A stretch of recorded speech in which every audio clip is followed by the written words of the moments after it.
Hey, Wendy Emerson coming to you from Canandaigua Motorsports Park. It's a little bit windy, but it's a gorgeous day. It's Tuesday, June 26th, and the World of Outlaw Late Model Series is running here tonight, and I'm with Chub Frank, who drives the #1 Star machine. How are you, Chub? I'm doing great. Tell us what that star means.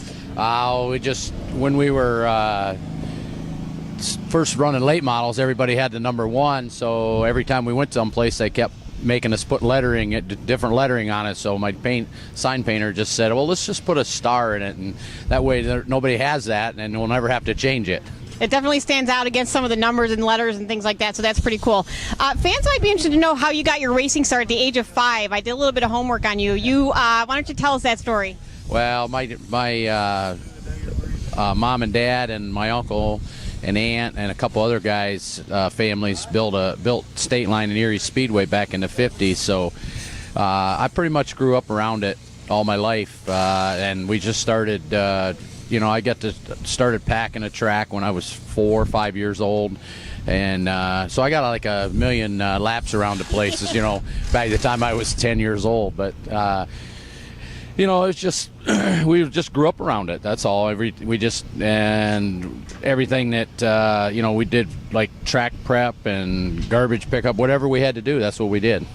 And so, at what age did you actually get into car, and what was your sort of progression into the late model? Well, we started racing in '78 in what they like the bombers or street stocks. We didn't start. I think we started racing late models. We worked our way up through the other three classes. I think in '85 I started running a late model, and been running them ever since.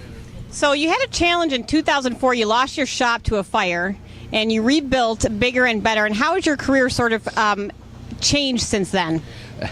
Well, at that point, things were going really good. We were running Renegade Star Series, and we'd won like 4 championships in a row, and things were pretty good. And then this Outlaw came about, so we started running this series. That was the first year we started running it, and we had the fire.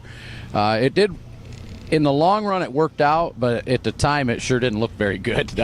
We picked up Lester Buildings for like 3 years. They helped us with the building and that, and we definitely, it's 4 times the size of the old shop. So, that worked out good. But it took 2 years to get that up and running, and but for them 2 years, it didn't seem like that was a good thing. But it definitely worked out.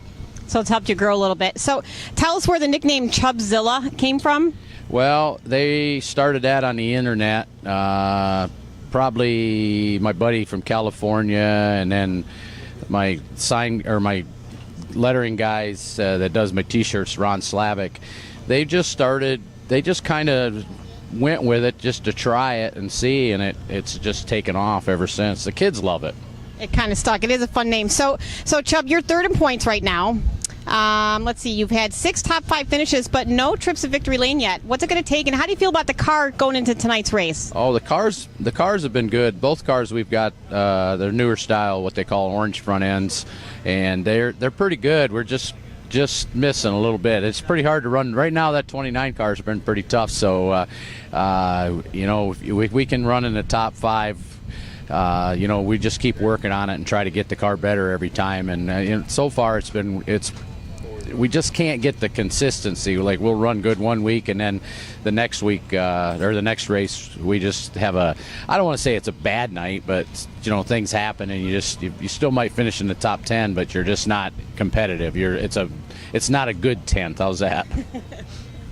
Okay, well, why don't you thank your sponsors and tell us who supports you? Well, as you can see, we have quite a few. The Horton Cole, Roush Yates engines, they make great power, rocket chassis. My crew, John Volpe and Derek Gehring, my crew chief, they put in a lot of time and effort, and it's because this is it's a lot of work. People that do this know, but the people maybe that don't see all the work that they have to go through. It's definitely a team sport, and it sounds like you have a lot of support. Well, Chub, it's been a lot of fun talking to you. Thank you. We wish you the best of luck tonight. Thank you very much. Thanks. Wendy Emerson coming to you from Canandaigua Motorsports Park.